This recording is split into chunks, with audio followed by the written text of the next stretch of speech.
From the campus of Utah State University in Logan, the Utah Debate Commission welcomes you to the 1st Congressional District Candidates Debate.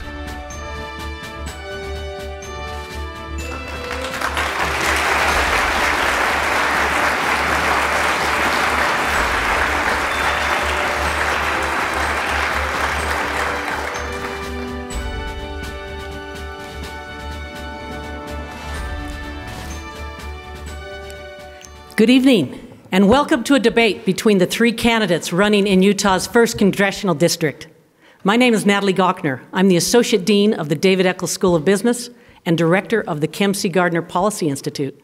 It's my great pleasure to moderate tonight's debate, sponsored by the Utah Debate Commission. Congressman Rob Bishop, Lee Castillo, and Eric Eliason are here with us on the beautiful campus of Utah State University in Logan, Utah. They are competing to represent voters in the 1st Congressional District. By the way, having already used the title, the political title, I will omit those titles from this point on. During tonight's debate, candidates will be answering my questions, as well as questions from our panel. Michael Lyons is a political science professor at Utah State University, and Sam Jackson is a Utah State University student studying political science. Welcome. If you are watching or listening to this debate live, we encourage your questions on social media using the hashtag #UTDebates. The Utah Debate Commission's format includes 1-minute answers from each candidate, along with opportunities to offer a 30-second rebuttal. A random draw backstage determined that Mr. Bishop will get the initial response to the first question, followed by Mr. Castillo, and then Mr. Eliason. We will then alternate who answers first on the remaining questions throughout the debate. Let's get started. Gentlemen, welcome. People want to know why you are running for Congress. Tell the voters of the 1st Congressional District why you want this job. Mr. Bishop, you have 1 minute. Okay, well, thank you. Like, this election is not about me or anyone else who may be on the ballot. It's actually about you, the constituents, because it's your Congress, it's your government. It's your responsibility to decide who will best represent you for the next 2 years in Congress. Who amongst us has the positions, the experience, the constitutional understanding, even the values to actually be the best representative for you.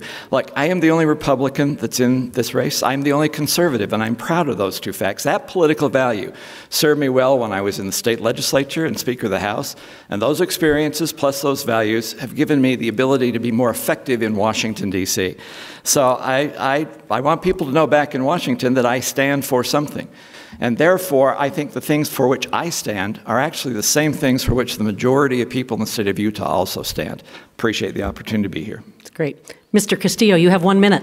I'd like to first thank the Utah Debate Commission for hosting and the State University for hosting, and Weber State University for doing live on-the-spot fact checks. I would like to thank my opponents for being here, and a special thanks to Rob Bishop for being willing to answer questions that he didn't have to pre-approve. I am running for this job because I think that it's time that we have somebody in Congress who actually represents the people. I'm running as a grassroots campaign. I was a little nervous coming out here tonight because I have an opponent that was able to self-fund his campaign almost to the tune of $200,000.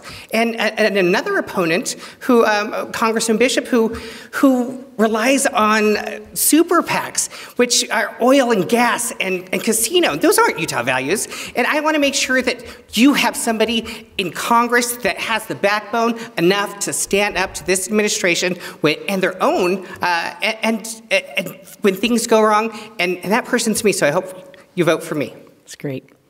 Mr. Eliason, same question. Why do you want this job? First of all, it is awesome to be on the campus of Utah State University.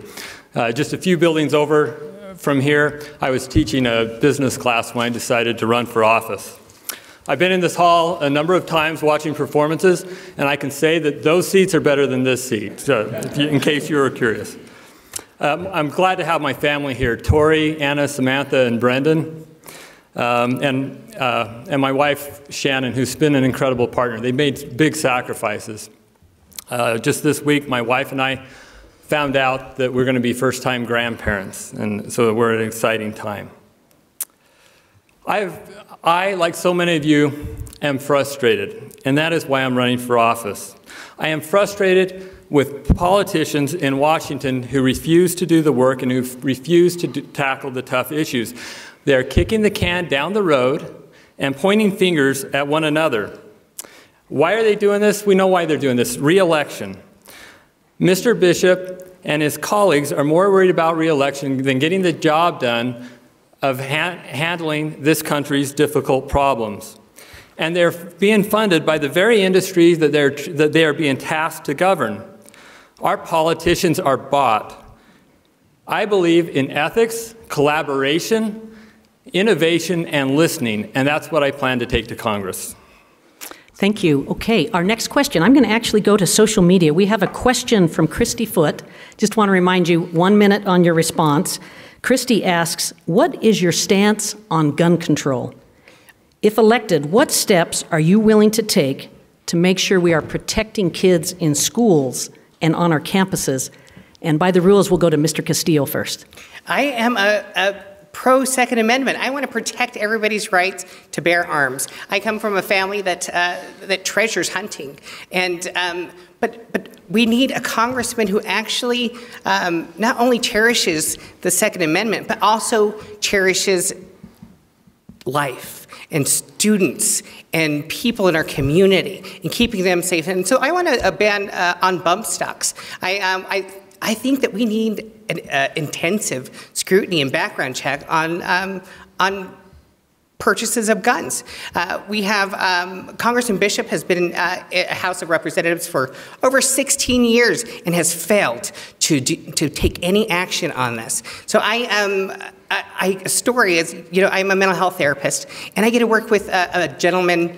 He has dementia, and I see the only things that he remembers that make him happy are stories. He tells me stories about hunting with his family and his sons, and those things that he cherishes so much, so do so many other families here in Utah. And so I do want to protect the Second Amendment. Mr. Eliason, you are next. 1 minute. First of all, I think we need to recognize that there are many, many more responsible gun owners out there than irresponsible. And I think that we can use those groups to come up with sound gun policy. I think that there are a few things that we can explore together. Among those, it was mentioned bump stocks. We could explore the age on buying assault rifles. And then we also can improve on our universal background checks. Okay. But again, I think we can collaborate with those who are responsible gun owners in coming up with good policy. I also think if we go to the schools, I think our best solution there is that we have trained personnel in our schools that are ready to handle those issues there on the spot. Great. Mr. Bishop, your stance on gun control. Well, it's obvious that the concept of solving gun violence is never going to be done by attacking those who are law-abiding citizens with their guns. It is, as the Weber County Sheriff always used to tell me, it's the illegal guns that are going to get them, not the legal ones. So we have to remind that and remember not to attack those legal rights that are there. And we already have laws on the book to make activities illegal, enforce those particular laws. And as was mentioned already here, actually allowing the states to be empowered and local districts to come up with rules and regulations and policies that actually apply to those particular areas in which they live. That is the wisest way of doing something rather than having something imposed from Congress upon every area of this country. So the idea of federalism actually works as the solution to this particular issue. I'm done. I gave you 13 seconds. I appreciate back, it. so I appreciate it. We'll have plenty of questions for you. We now have, I want to go to one of our panelists. USU Professor Michael Lyons has a question for us. Gentlemen, the Congressional Budget Office estimates that the 2019 federal deficit will be in the range of $1 trillion. And the deficit will continue to rise in 2020 and 2021. By some estimates, the deficit will exceed the defense budget by 2024. Specifically, what should the United States do about the federal deficit and the federal debt? Mr. Eliason, let's go to you first.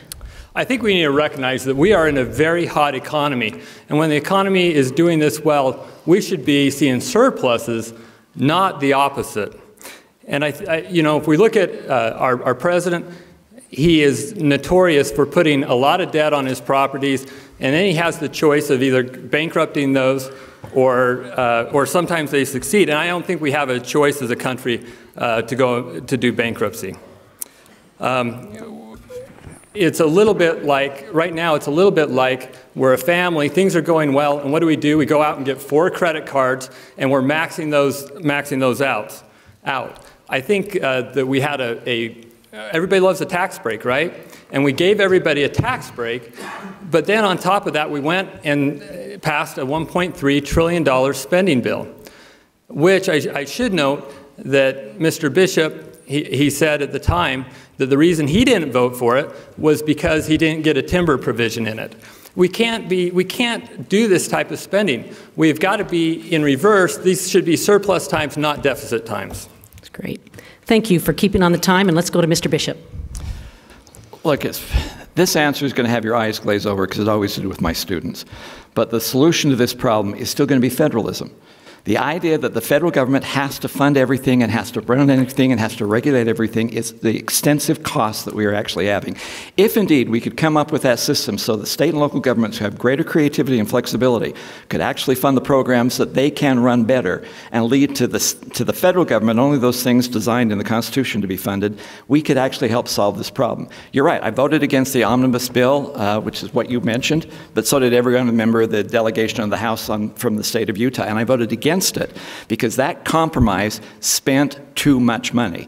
Not just on the military, because I think we finally realized what we need to do with the military, but on the other side of the spending, it was just exorbitant. So it wasn't simply because the fire fix wasn't there, it should have been there, it was because it spent too much money. And for that reason, I voted no, as well as every other member of the House from the state of Utah. Yeah. Mr. Castillo, federal deficit and debt, what would you do? So let's just say our president has said promises, made promises kept, and he was right. He gave 1%, the top 1%, a huge tax break, and Congressman Bishop supported that tax break. And now it's being, we're seeing that in our budget deficit. And you have our representatives to blame for that. We cannot continue to bear the burden for our children and our children's children because these people want to give the top 1% a tax break that doesn't expire, but your middle-class tax breaks do expire. So it is all great to get tax breaks, but you know, I'm not ashamed to say it. I'm a Christian, and Jesus Christ was a great economist. He always said, you know, if you're rich, give to the poor. He was worried about your souls. And he also was worried about the improvement and welfare of the poor. So I believe that we need to wrangle that back in. And the top 1% need to pay their fair share. I'm happy to offer a rebuttal. If anyone would like to, we'd go to Mr. Eliason first.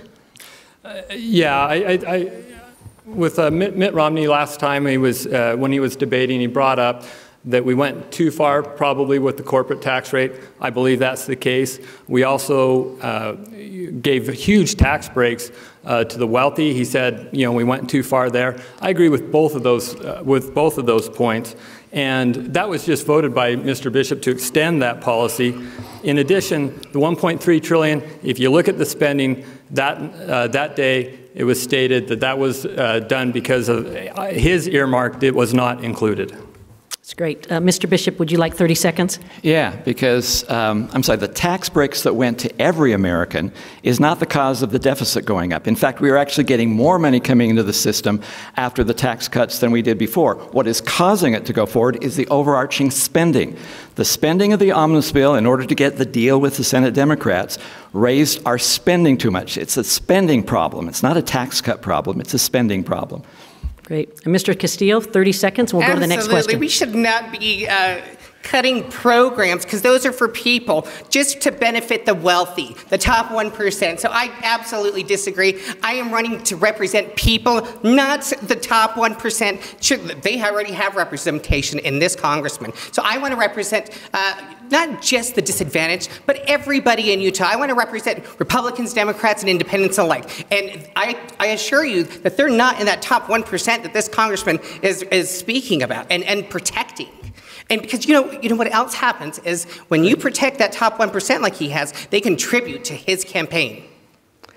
Okay, we are on a Utah State University campus, so let's go to our student panelist, Sam Jackson. What is your stance on climate change? Do you think this is an issue, and if so, how do you plan to address it if elected to Congress? Mr. Bishop. Climate change is real. It does happen. There are multiple reasons for it. What needs to be happened is to allow the creativity of Americans to reach that particular situation and actually come up with creative new approaches on how we can do it. I hate to say this, but there's one thing that no one is actually looking at, and that's carbon sequestration. So I'm looking at programs that have been done in Portugal and Australia and actually here in the state of Utah, which show that if you increase grazing patterns, you can take carbon out of the air, suck it into the ground, into the root system, and actually you can, if the Australian data is accurate, you can take most of the carbon out of the air simply by grazing, which no one is thinking about. Those are the kind of creative things we have to do to look forward into the future. There is not one cause of it. There is not one solution to it. Mr. Castillo, you're next on climate change. We are here in Logan, and you have horrible air quality. I don't have to tell you this. Our congressman has done nothing to improve your air quality here and throughout the state of Utah. In fact, he was supporting EPA rollbacks. I want to make sure that we're protecting our environment, that our kids don't have to go inside for recess. As your congressman, I will ensure that those rollbacks are put back in place because we need to start focusing on clean energy. I want to incentivize those. We are an oil and gas state, and I want to incentivize those agencies to begin to start looking towards green and producing green. We have solar, we have wind, we have other ways that we can provide energy, and it is about time that this congressman actually says that he is looking to something besides oil and gas because he's voted in the past against incentivizing anything green. Mr. Eliason, on climate change, do you believe it's happening, and what would you do about it? Yes, believe it's happening.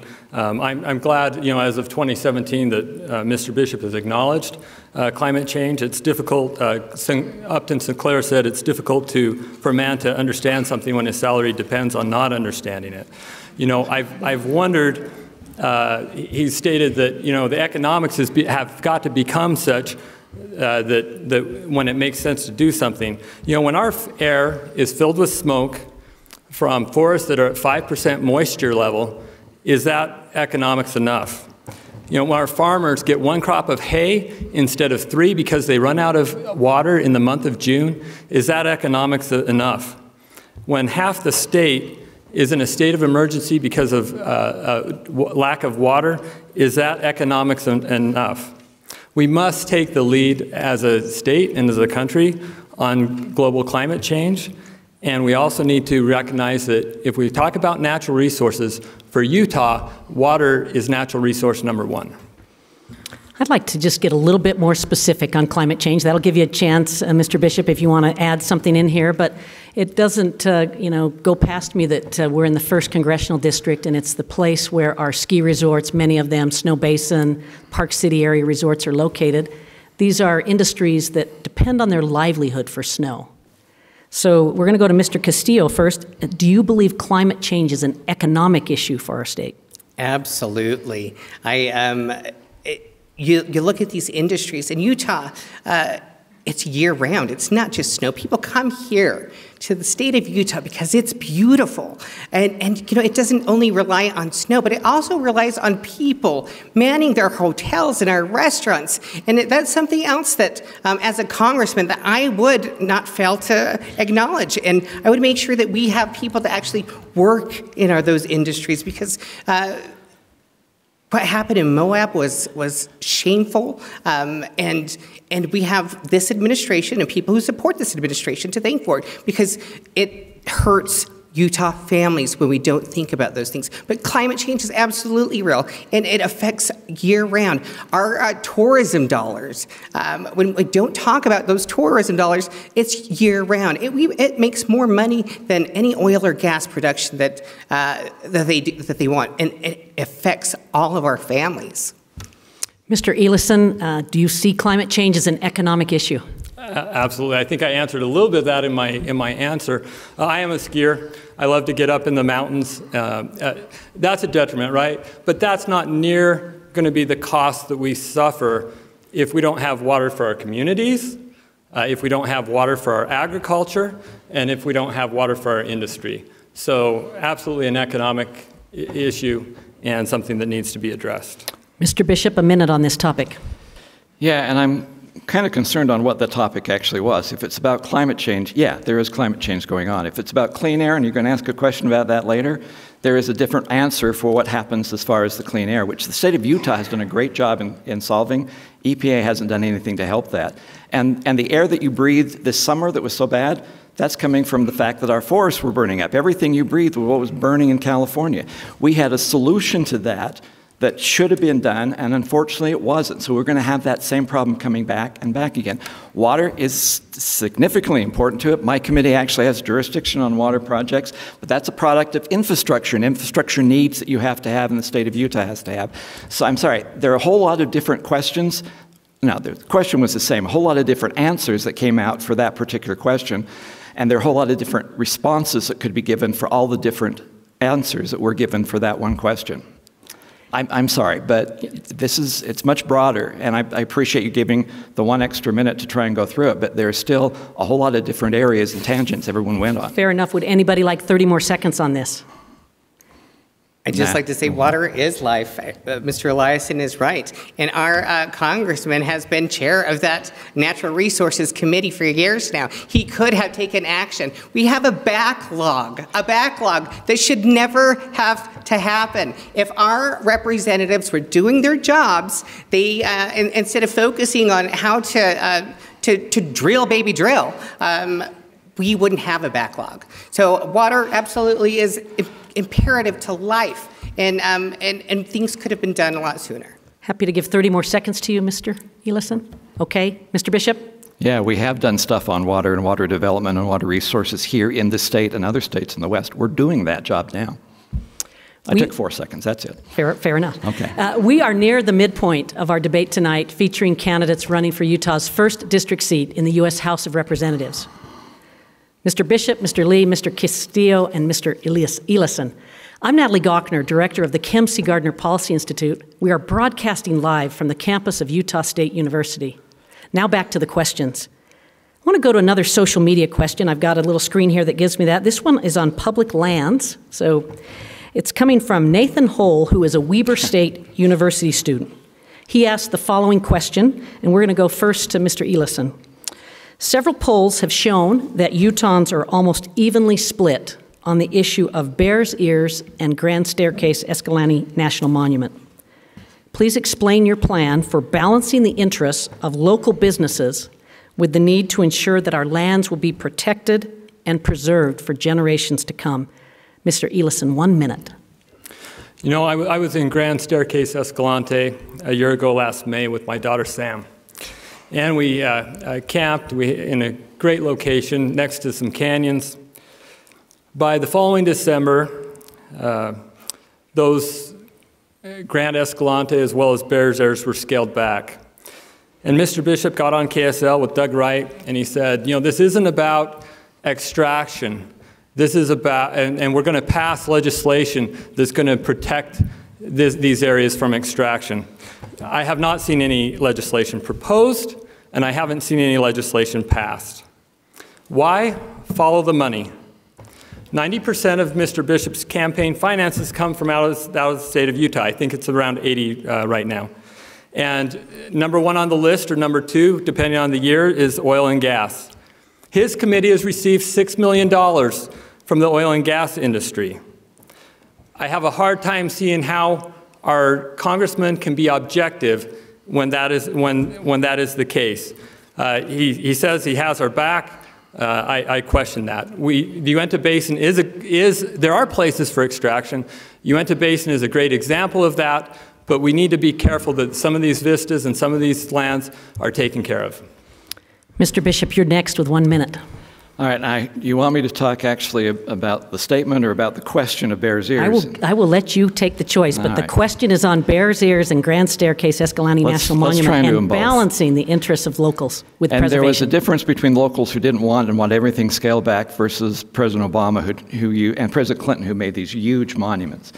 What President Trump did is actually a compromise. I think people should look at that by taking those areas that really did have historic value, leaving those as monuments, and the rest was still left by BLM control, so the federal government did it. And there is legislation that bans extraction in Bears Ears. It's Mr. Curtis's bill. It's out there. We've already passed it out of the committee. It is going through the process. So when we said there's no extraction opportunity there, that's because there's nothing there to extract. So we recognize that at the same time. But in 10 seconds, no one really knows and can see into my heart. And I find it somewhat unfair and somewhat offensive when people say I do things because of money. I do not sell my votes. I didn't in the legislature. I don't in Congress. That is simply important to me. I stand for principles. I stand for something. And that's how I vote. And I don't care who gives me money. That's the way I'm going to be voting in the future. To say otherwise is simply unfair, and it's also untrue. Mr. Castillo. I find that hard to believe, but with regards to Grand Staircase Escalante and Bears Ears, I think it needs to be redesignated to how it was under the Obama administration. And I just want to say, bring the fact that our current congressman violated these Native Americans' First Amendment. This land is sacred to them. He did not, I don't want anybody infringing on my First Amendment rights, and he did not ask these people who have priority over those lands, and that they claim them to be sacred. He has no right to say what's sacred to them and what's not. And I believe that, keeping them the size that they are under Obama, it helps with our tourist industry. Those, if you shrink it and you throw in oil mines, you're going to affect millions of Americans, or millions of Utahns, I'm sorry, because that's how people they pay their bills that way. The tourism dollars, they eat at the diners, they go to our movies, that's how they pay their mortgages. And I'm not willing to put our Utah families at risk for oil, for gas, without Utahns' consent, without communication, and especially respecting the sovereignty of Native American governments. And in regards to Curtis's bill, there's a current lawsuit because they also failed to acknowledge that the Native Americans have sovereignty and they don't get to cherry pick who they speak to. They need to speak to the chiefs and the people who are in charge of those tribes. Mr. Castillo? And you don't get okay, we're 30 seconds over. You. Okay, great, thank you. But let's stay passionate about it. I appreciate that. Let's stay with the topic for just a minute. I'm a trained economist, do a lot of work on the Utah economy. The Uinta Basin is in this district. We have 8 rural counties that have been in a long, prolonged recession. We call it Utah's silent recession. 3 of those counties are in this district. So I want to go to, let's go to Mr. Bishop first. What are you prepared to do to help these counties in your district that are actually contracting while the rest of the state is prospering? Well, it goes once again into those particular land issues that we are trying to do. And I think the first issue people have to realize, because I've heard a lot of things today that simply aren't accurate, but the first thing people have to realize is there is a lot of land out there so that you can have economic development and recreation, which is a form of economic development, and conservation at the same time. So when we were trying to come up with the local public lands initiative out there, for every 1 acre of economic development and recreation opportunities, we set 3 aside for conservation. And you can do it. It can be a win-win situation. And we have to realize that there's an economic opportunity there, but it is extremely important that those companies who are trying to get into those rural areas have some kind of certainty. There was one company that just pulled out of the Uinta Basin right now because it took them 10 years after they got their lease to try and get the permit to start into production, and they weren't willing to do that. So some of those economic areas are going out to states that have state land and private land, and they're not coming to the federal simply because the federal government takes too long to allow them to become profitable out there. We need to work at that. The Energy Act that we have sitting in the House right now tries to allow the state to have a greater say in how that happens in the permitting process so that can actually happen. Sorry, it's a big question I went over. I apologize for that. Mr. Castillo, economic development in these counties that are struggling.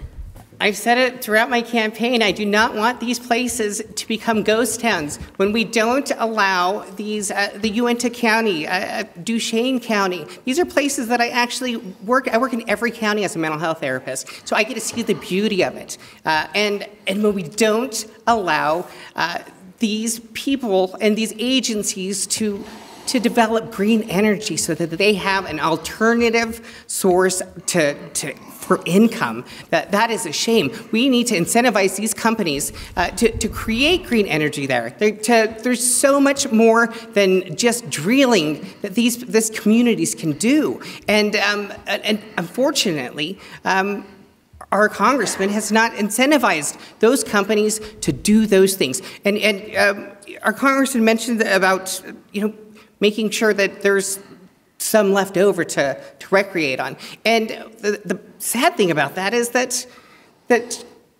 those trails that that lake that that it's could or could not be affected. But if we do put an oil well there, we'll make sure that you have somewhere else to go. Well, I don't want to compromise that for our Utah families. Let's go to Mr. Eliason. I think we need to recognize that the rural problem is both a Utah problem and a nationwide problem. We have contraction as economies of scales on ranches and things change. And I think one thing that we have the potential of missing out is the community structure that exists in these rural communities. I really am interested in seeing the diversification that we can achieve in places like the Uintah Valley and in Duchesne and in rural Box Elder County. I think it's important that we put infrastructure in place so that there's the data and the internet, everything is equal with our bigger cities. In the way of diversification, we have Uintah Advantage, which is a group looking with a number of the counties looking to put manufacturing out there in the Uintah Basin to utilize some of the oil and gas coming out of that area. And as well, we need to support those from an educational standpoint as well. Very good. I really appreciate how everyone's staying to their 1 minute. It'll help us fit in a lot of questions, so thank you. We're going to go now to USU professor in our panel, Michael Lyons. Gentlemen, do you support or do you oppose the tariffs on steels and on many other imports imposed by President Donald Trump? Mr. Castillo, you are up first. I absolutely oppose them. We are alienating our allies. We are creating problems where there were none before. We're putting American people, Utah people out of work by these tariffs. And as your congressman, I know that it's one vote, and but we also have a voice that we can use to speak out against these atrocities. And I just want to say that tariffs is actually a job for the House of Representatives, but our congressman has given it to the president. I want to take it back, and I want to make sure that we're doing things right. We're allowing our allies to remain our allies, and I don't agree with them at all. Thank you. Mr. Eliason.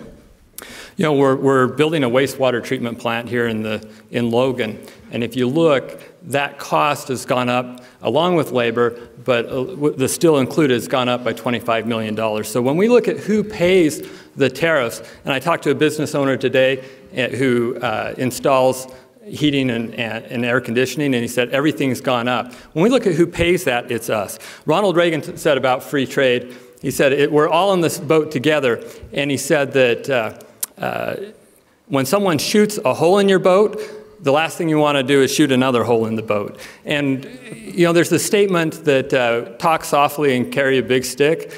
I just think we reversed that. We've used the stick first and then are coming to the table. And I think with some of these people that we might need to renegotiate, we certainly can go out there, have those conversations first before we shoot our own foot.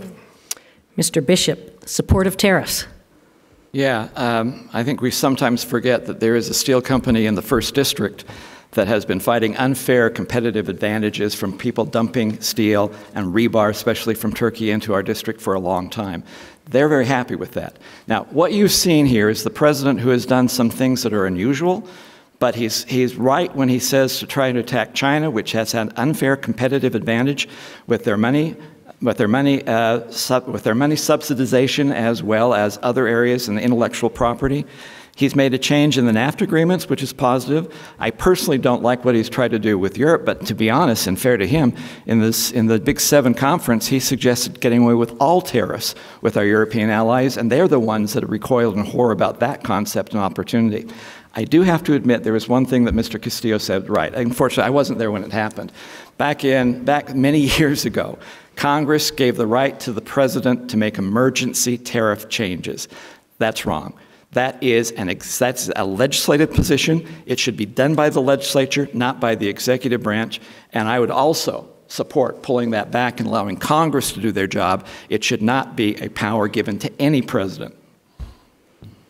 Okay, I want to go to another social media question that comes in via Twitter. Carl Sedlak writes, immigration is an almost unsolvable problem.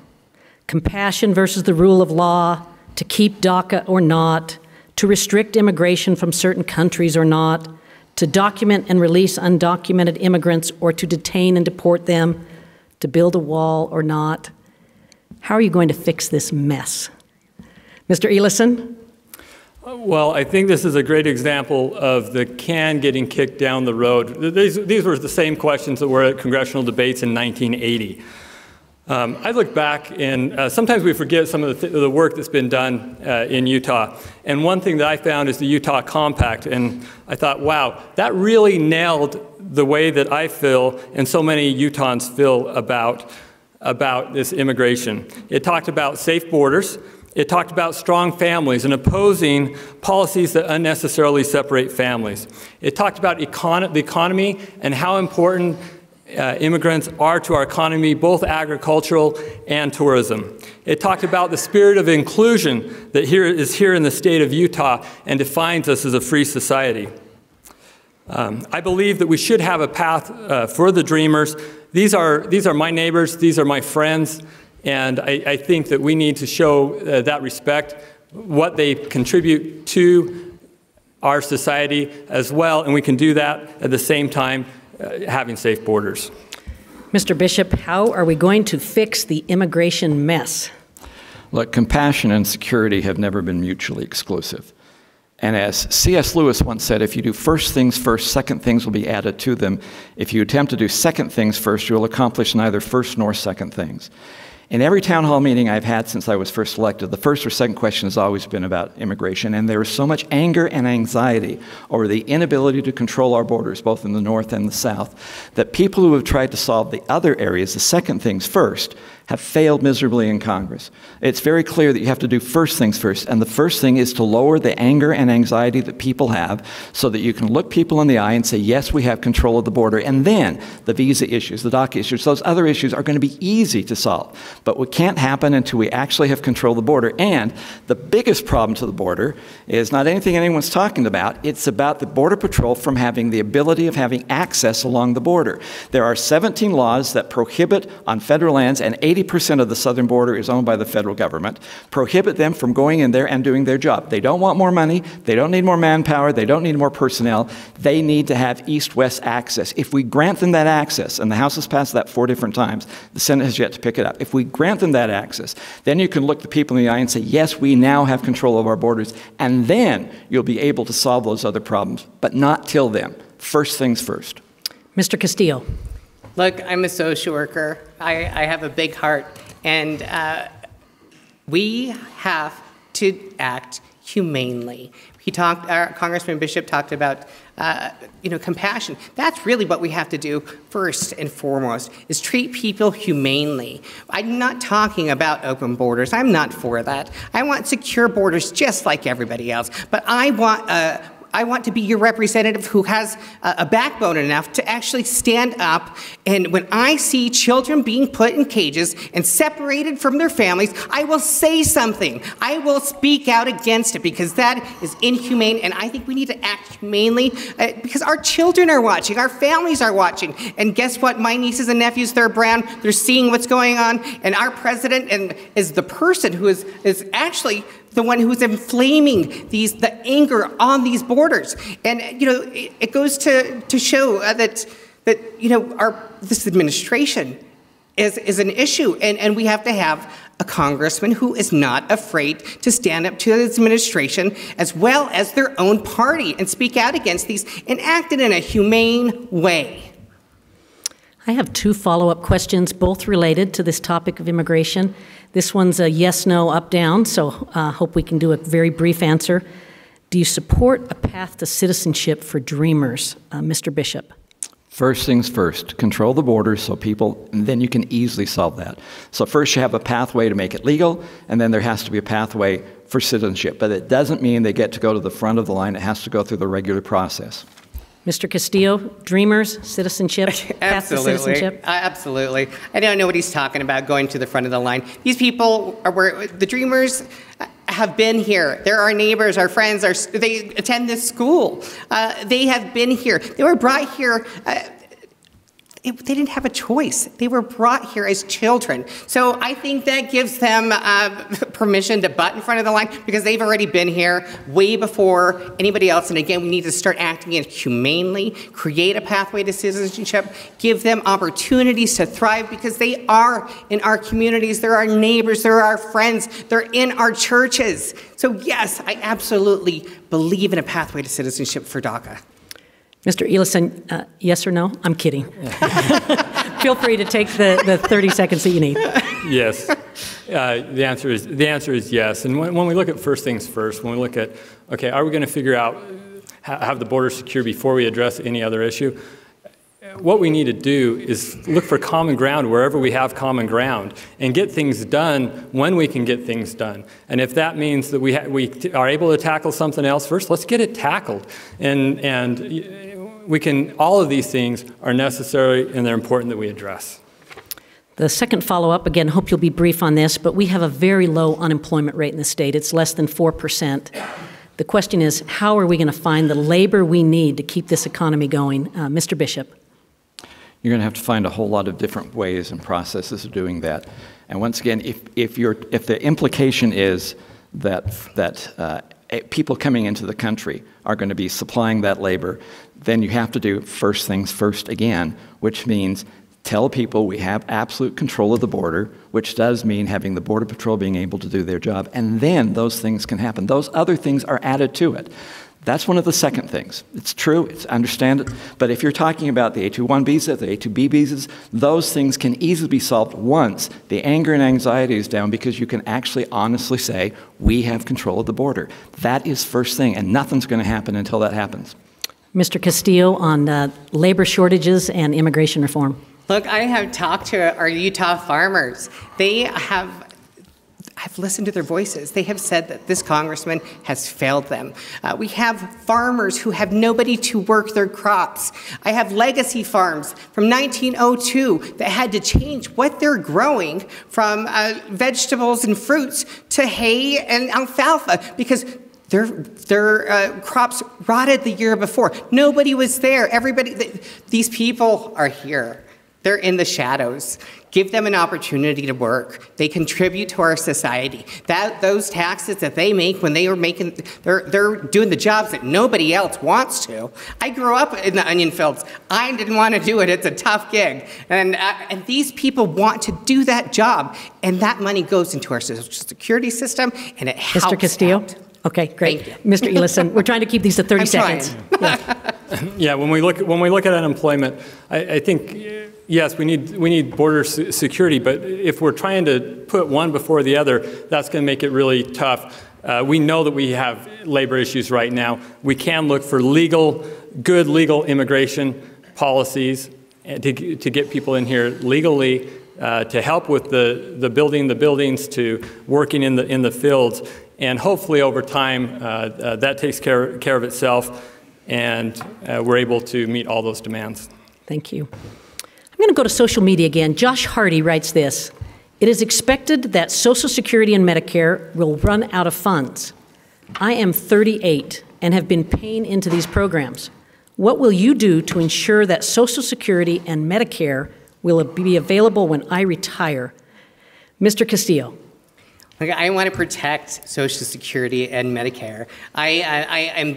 I'm for our elderly. I work with our elderly. And it's with regards to Mr. Hardy, I will reverse Trump's tax cut to that top 1% and those corporations, and it will automatically put money into those funds. We should not be compromising these programs that save lives. That's how you have to look at it. They save lives just so that the top 1% can add to their bank accounts. That's ridiculous. It's disheartening and it's disgusting. Mr. Eliason, Medicare, Social Security, their stability moving forward. I think Medicare, I'd look at a different issue. I think we really need to look at the healthcare system overall in order to, if we can address healthcare as a program, then we could lower those costs overall, and that, I believe, would help extend Medicare. If we look at Social Security, I believe we need to, when it was set up, the average age lifespan was 65 years. We're now living a little longer than that. We need to, not for those that are nearing retirement or in retirement, but for my age, we need to start pushing that age out. We should consider means testing.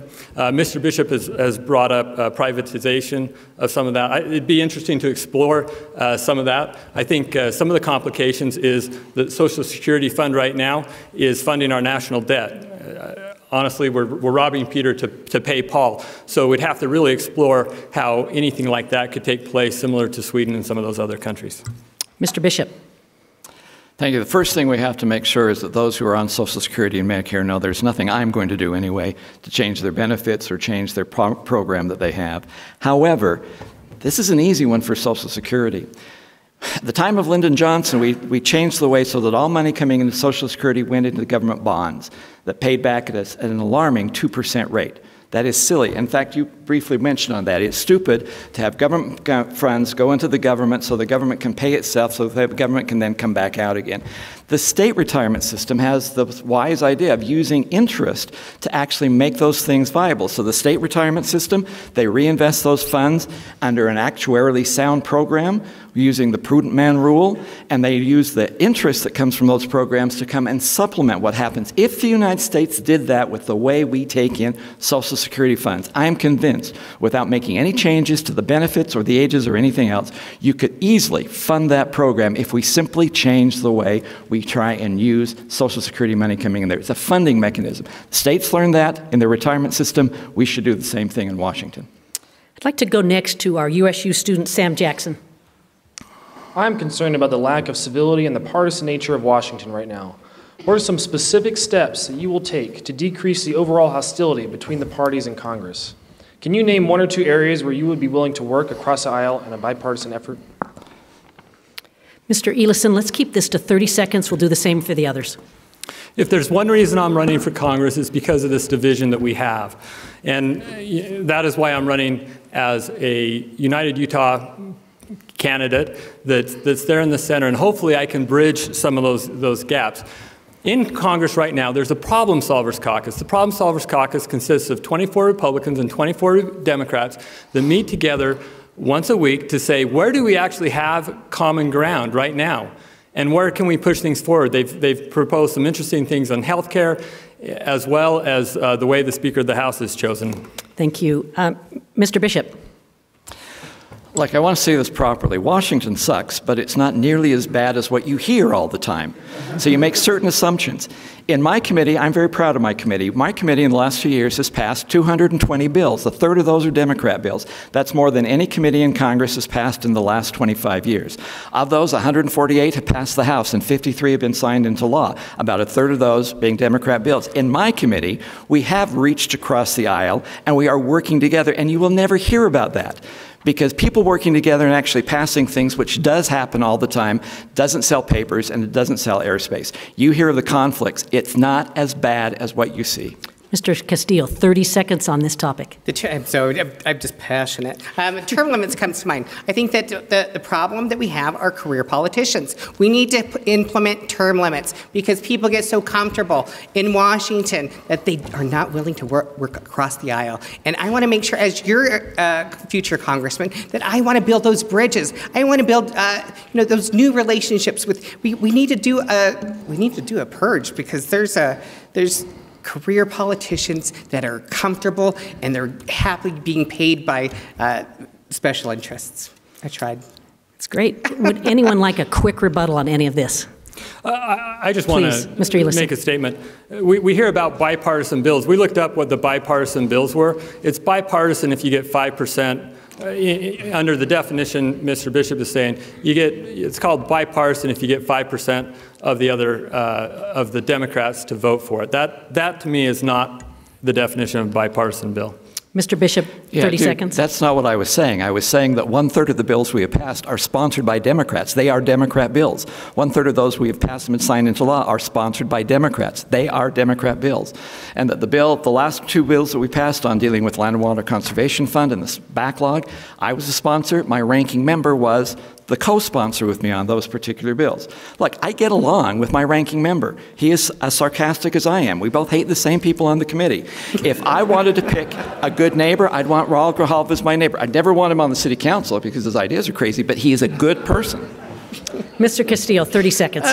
Look, I want to thank Congressman Bishop for serving 16 years, not only here in Utah in the House, but also in our, at the House of Representatives in Washington. It's time to retire and allow those new, fresh ideas to come in. And I believe in those term limits. I believe in 8 and 8 so that those ideas remain fresh.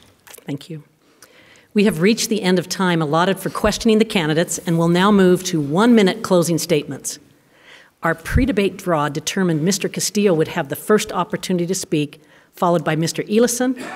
Mr. Bishop, you will have the final minute. Mr. Castillo. I'm a social worker, a mental health therapist. I care about people. I'm running with you as my special interest. I want to make sure that people are put as a priority. I want to make sure that the elderly are protected. I want you to know that I will fight for Hill Air Force Base. I will fight for veterans. I will fight for the VA. I will fight for improvements. I will fight for Utahns of all colors, religions, and I just want to reiterate, I believe Utah is for everybody. And that's, as a congressman, your future congressman, I'll listen to all parties. I want to make sure that you know that I want to represent Democrats, Republicans, and independents alike. And that's truly who I am. I'm a caring person, and I want to put you first. Mr. Castillo, 1-minute closing statement.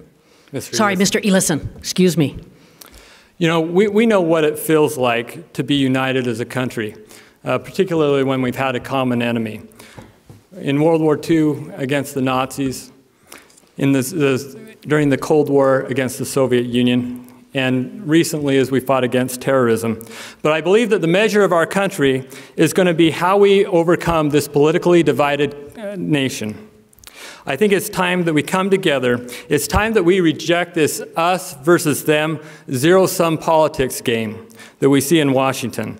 I believe that we need that it's time that we see differences of opinions as strengths rather than weaknesses.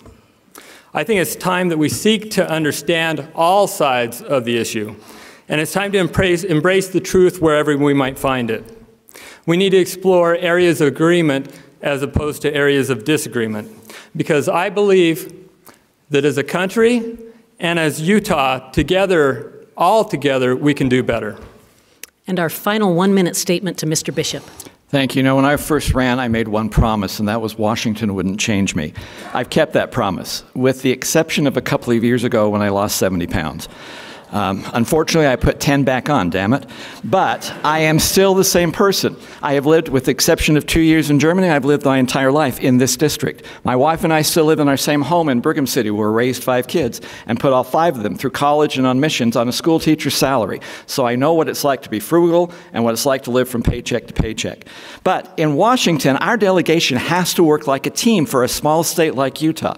And that's why your vote for Congress is not just voting for a congressman, it's voting for who will be a leader on that team in Washington. I want to be back there on that team so that we can support the Second Amendment, so we can support Hill Air Force Base and the workers who make that successful, so we can push through initiatives that are pro-life, that we can push through the ability of having access to public lands, and that we can keep our taxes low so that we can keep jobs and wages high.